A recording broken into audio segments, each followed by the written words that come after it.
This is the I Am a Mainframer podcast, brought to you by the Linux Foundation's Open Mainframe project. Episodes explore the careers of mainframe professionals and offer insights into the industry and technology. Now, your host, Senior Analyst and Vice President of Sales and Business Development at Futurum Research, Steven Dickens. Hello and welcome. My name's Steven Dickens and I'm your host of the I'm a Mainframer podcast, brought to you by the Linux Foundation's Open Mainframe project. I'm joined today by Andre Clark. Andre, welcome to the show. Thank you for having me. Glad to be here. So let's dive straight in. We got a little bit of chance to connect just before the show started here, but tell listeners and viewers a little bit about your role, what you do. Let's just get started and introduce yourself. All right. Well, thank you for that introduction. My name is Andre Clark. Currently, I am a advisory level 2 support, technical support person at IBM. I've been at IBM in total for almost 18 years now, and I've been in the level 2 space for CICS or CICS. I've been there for 16 years now. So I'm a part of a worldwide team. You know, we have people here in the United States, kind of across the country in the United States, and then we have a team based in Europe, you know, in various countries in Europe, you know, England, Germany, Bulgaria, all over there. And then, you know, we have an Asia Pacific team, team members in China and Japan and India. So we're a worldwide level 2 support team. Mainly what we do on a daily basis is we debug customers' problems, you know, whether they're trying to understand why their regions are running slow, or why their applications aren't functioning as they should, or anything like that, right? And it's like a detective job. I very much like this role itself, me personally, because I never really know when I'm going to walk into every morning. And that kind of helps me be focused on every time I come into work, right? It's not monotonous. I would, you know, the way my mind works, if I was kind of doing the same exact thing every single day and everything was very predictable, that really wouldn't work for me in the way my mind operates. But yeah, you know, some days I walk in and everything is easy breezy and I can ease into my day. And other times I come in and, you know, things have been on fire for 3 hours before I even got there. And then you have to hop right in before you get your morning coffee, before you get your breakfast, before anything, right? Because you have to help, you know, solve these client issues that are happening. And you know, that's the thing that I like about it, right? It's never boring. It's never monotonous. And the role we play as level 2, because I like programming, but it isn't my favorite thing to do, to code. But I do like looking at code, and I like finding problems in code and finding the bugs and trying to understand where things went wrong. And a lot of times on the occasions where the problem is really on our side, right, in our actual software, you have to dig through the code and see what line of code was running and kind of see how the customer got into the specific scenario that they're in. So I kind of can get my feelings about myself. I'm still involved in the coding process because I still have to review code, I still have to debug code and understand what's going on, but I don't have to do the actual coding because, you know, everybody has their strengths and weaknesses and things that they're good at and what they're bad at and things that they find enjoyable. And I enjoy coding, but I don't love it enough for that to be sort of what I want to do on a daily basis. But There's a lot to unpack there, Andre. You sort of gave us a fantastic intro and then kind of gave me a lot to go back to, which is always makes it easy for me. Thank you for that. So first off, I'm glad that you called it CICS and CICS. yeah, Um, yeah, I'm used to saying it, saying the shorthand for it, but I figure I need to mention that as well. Yeah, so that's a sort of running joke with us Brits and the Americans. Obviously, Hersley is the center of the universe for kicks, so we Oh get yeah, fully kicks. So we oh get yes. fully kicks. But no, I mean, fascinating. So maybe just for some of those people who don't understand how the support organization works, hmm explain to me level 1, level 2, level 3. I mean, I've been around support organizations when I was Right. at IBM. I kind of get that. But maybe just explain those levels for people who are newer to the show and maybe don't know. Yeah, no problem. So really, the biggest two areas, at least now, are level two and level three. Level one isn't really as isn't as large of an organization as it may have used to be in the past, but really it's the biggest parts that that I deal with on a daily basis are level two and level three. So level two are we're sort of the first point of contact when clients have problems, right? They open up cases to us, or they used to call them problem records, but they open up cases to us. And so when somebody needs to talk on the phone with the customer, or they need to send in documentation that they need to review that kind of illustrates what the problem is, we're that first point that reviews that and kind of tries to get an understanding of what exactly the problem is, where the problem lies. Is it in our code? Is it in perhaps in the client's application code? Is it in some other vendor's code, some other program or product that may be involved? Maybe actually where the problem is happening, but we kind of have to vet that part out. So that's kind of at a high level a lot of what we do in level two as far as analysis goes. And then when it comes to level three, it's a problem that we in level two really can't figure out. We kind of as a team we've come together and it's like, oh, we just can't figure this out, right? So we go to our level three team, which as you mentioned is the team that's over in Hersley.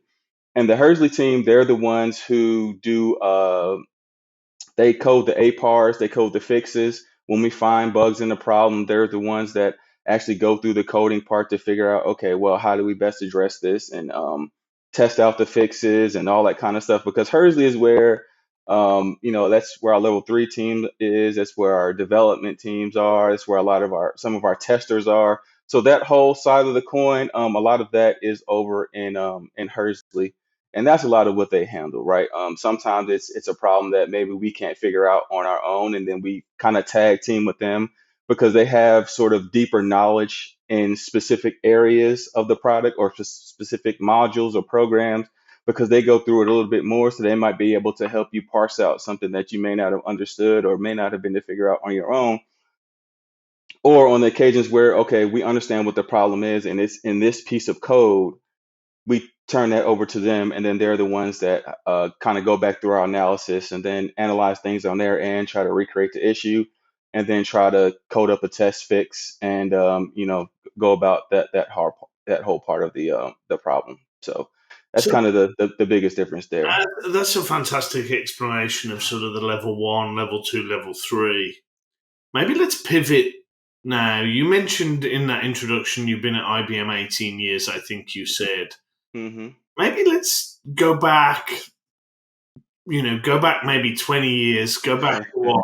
I'll take you back down memory lane. Right.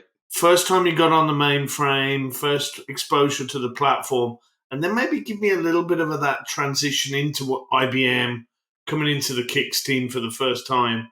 We got a lot of younger listeners and viewers that kind of Hmm. engage with the show. I've Right. just done a podcast where we've got people who spent time sort of really maybe 2-3 years into their career. I find Right. that period fascinating when people first get exposed to the mainframe. So Right. maybe just, if I can, take you back all the way to there and just kind of give Nope. me that view and kind of you're at college the first time you kind of get on the platform and then Hmm. coming into the workplace.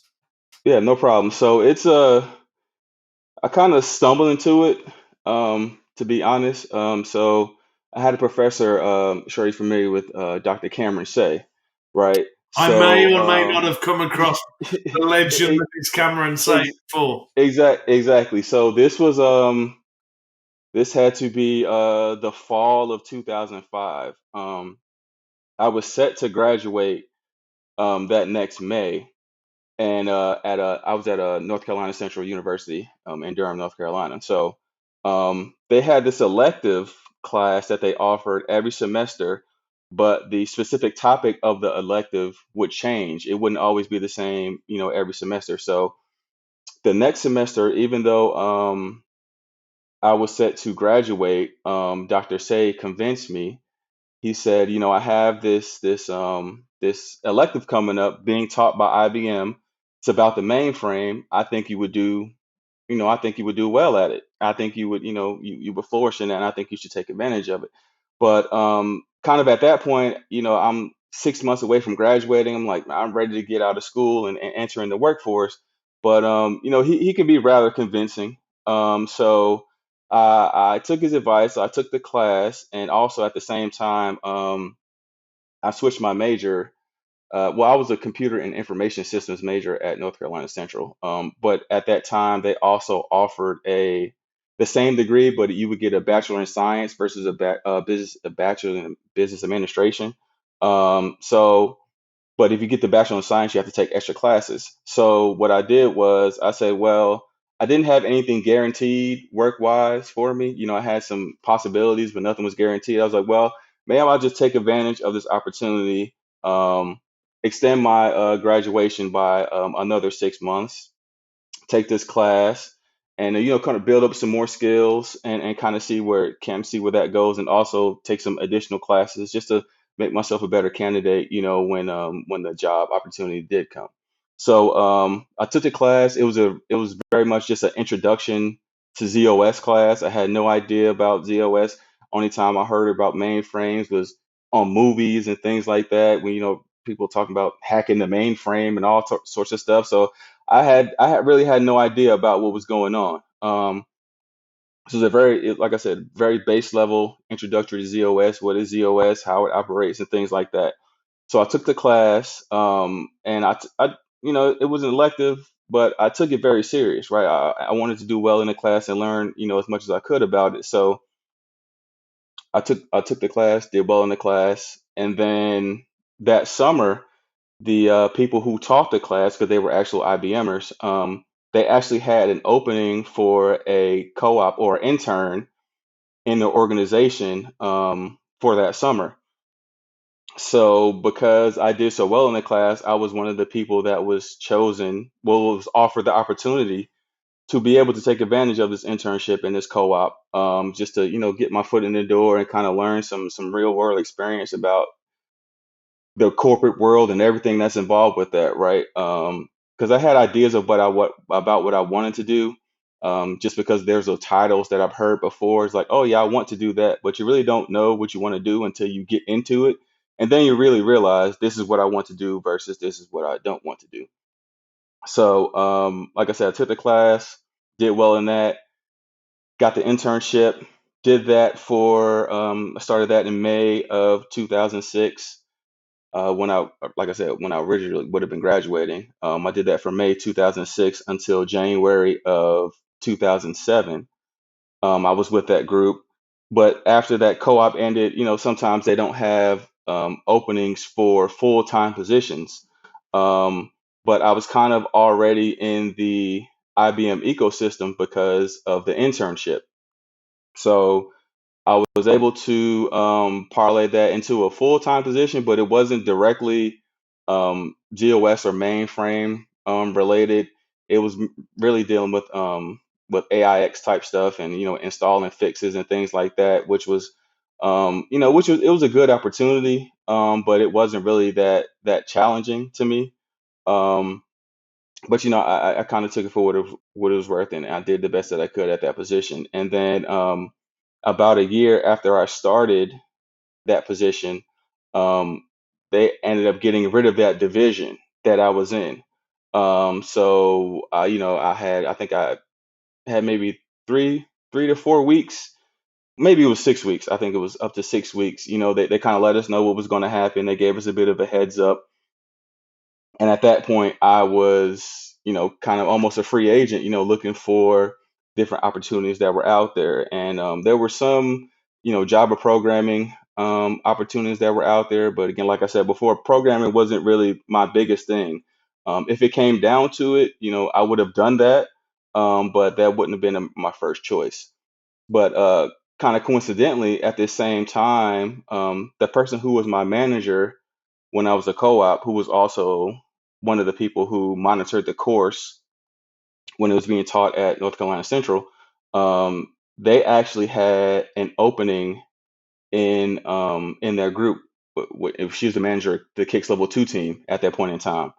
So I saw a posting out there for it, and I talked about it with her, and she said, she had me in mind for the position, but she figured that I was kind of content in the area that I was in. But I'm like, actually, this position isn't going to be here, in about 6 weeks or so. So this is kind of perfect time. And so she gave me a little bit of an explanation about, what the job would be and what the job would entail. And then she thought I was a good fit for it. So our interview with it, I did the interview process. I did well in the interview, and then I ended up, eventually becoming a member of her team. And that was, like I said, that was 2008 is when that happened, and I've been with the level 2 team ever since. That's a fantastic story. I mean, the takeaway for me is things change. You've got to be open to these changes. Maybe the Hmm. perfect job's not going to be there straight away out of college.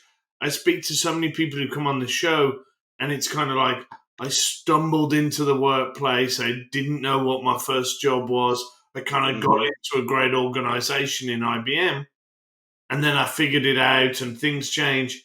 And then Right, I ended up in something that I really enjoy and wanted to make a career of. I think right. that's the key takeaway for me.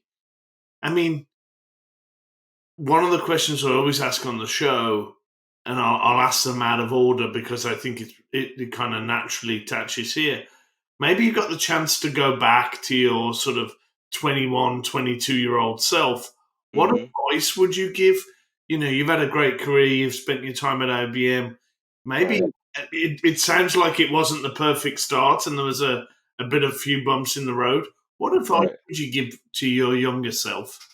Um, well, the first piece of advice that I would give to myself is to make sure that I take advantage of all the opportunities that are presented, right? Because not just dealing with mainframe type things, but there were other opportunities where, for perhaps internships with different companies or just ways to get experience in different areas. And I feel that if I look back on it now, I didn't really take advantage of all of those as I should have, because I was kind of really focused. Just, I was 20, 21 years old. I wasn't as mature mentally as I grew to be later on.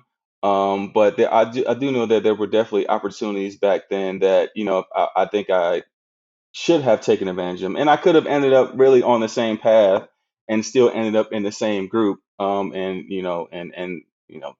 could have been the same route. But really, a lot of it is that there's a lot of avenues out there, but you just have to be willing to take that step to put yourself out there to say, hey, I want to do this, or hey, I want to learn this, or hey, I want to experience this, and to be open to it, even if it's something that you're unfamiliar with, because that's kind of my mainframe path. Is I really um, had no idea about mainframes or about ZOS or anything like that. But I had people in my corner like Dr. Say, people who I valued their opinion and I trusted their opinions on sort of what the future may be, or just even different avenues that you can go down that might be of interest to you.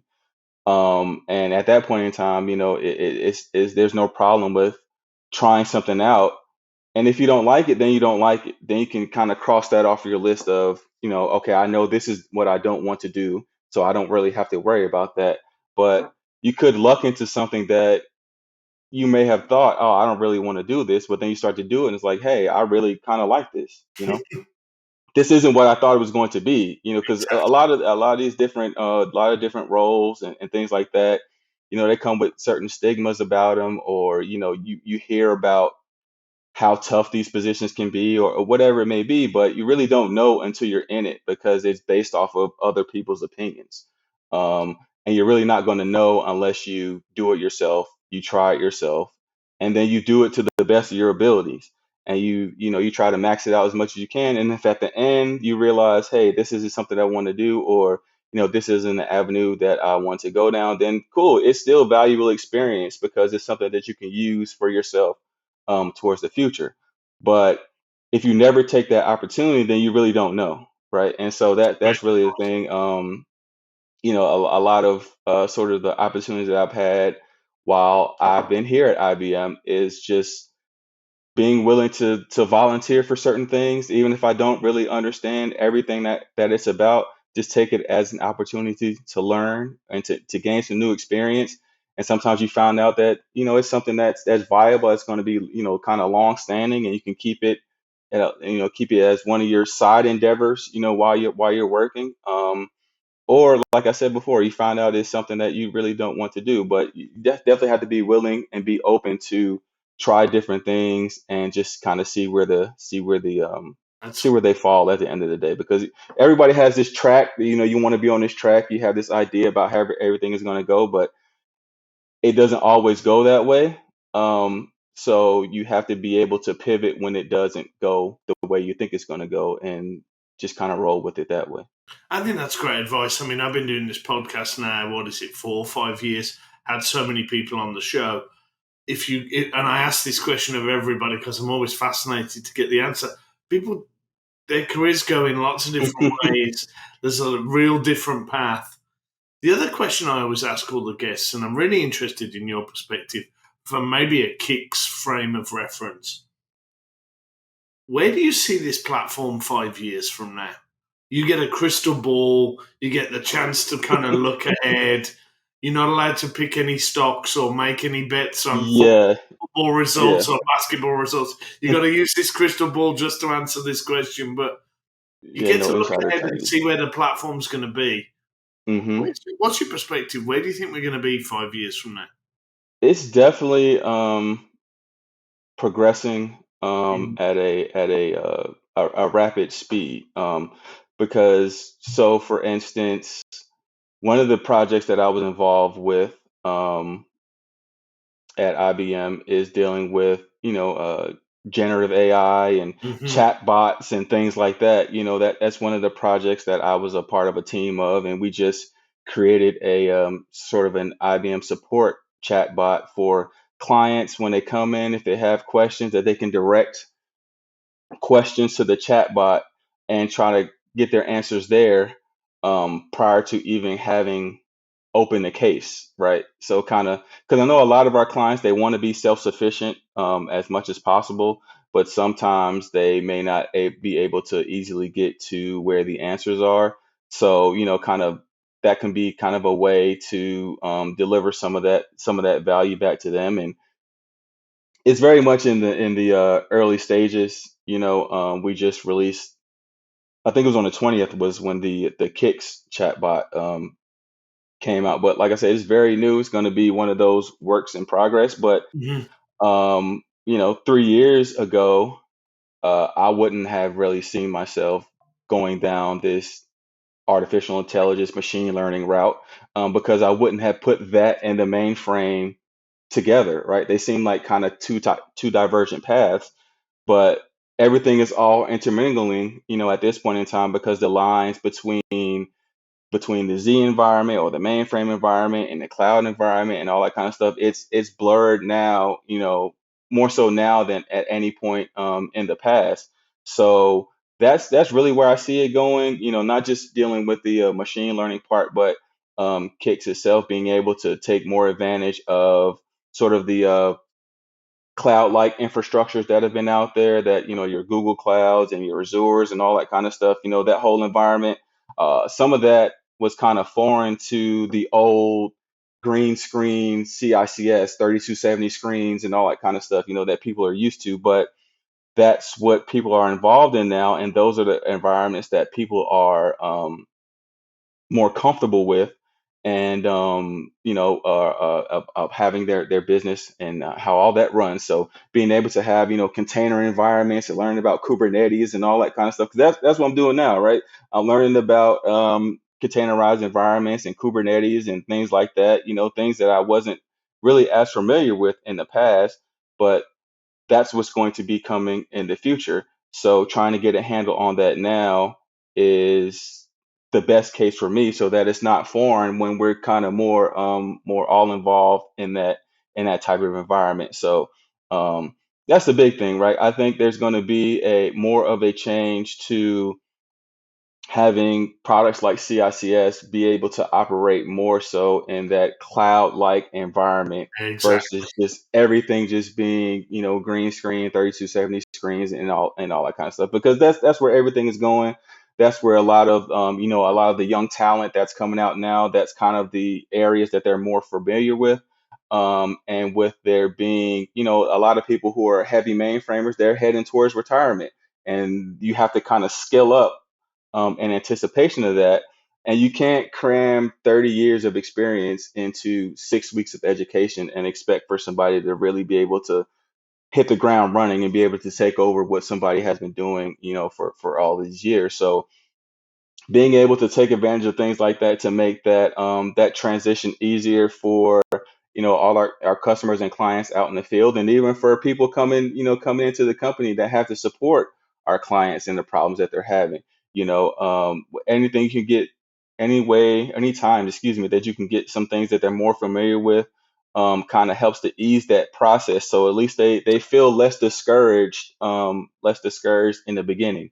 It's like trying to drink from a fire hose sometimes. But if you can have some things that you can hold on to, like, I know this, or I'm familiar with this sort of process, it kind of makes the entirety of learning, everything going on with the mainframe, just because of how big it is, it makes it a little bit less daunting. That's a fantastic way to summarize up. I think that's a really interesting vision there, Andre. Well, we could carry on talking for hours, but my job's to sort of keep us to some time here for the listeners. Andre, been fantastic having you on the show. Thank you. Glad to be here, and glad we were able to make this work. So you've been listening to the I'm a Mainframer podcast. Please click and do all those things to subscribe and share this with your audience, and we'll see you next time. Thank you very much for watching and listening. Thank you for tuning in to I Am a Mainframer. Liked what you heard? Subscribe to get every episode, or watch us online at openmainframeproject.org. Until next time, this is the I Am a Mainframer podcast. Insights for today's mainframe professionals.